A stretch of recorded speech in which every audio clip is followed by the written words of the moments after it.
nơi nia ba vá la chát đây cái bài về xa lấy cây cóm phèn cổ cây thô ní crum còn lành cổ loan khoăn khoanh tòa a căng ក្រោយមកភីខូជួបជុំគ្នាអង្គព្រះភគវីទ្រង់បានត្រាំងសំដែងគាថាអង្គចាណាំង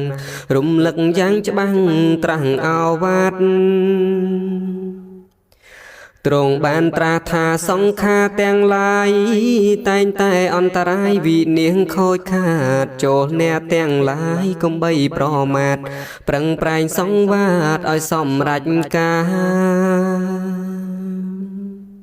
ភាជដែលស្មូនឆ្នាំងដំដុតដោយដី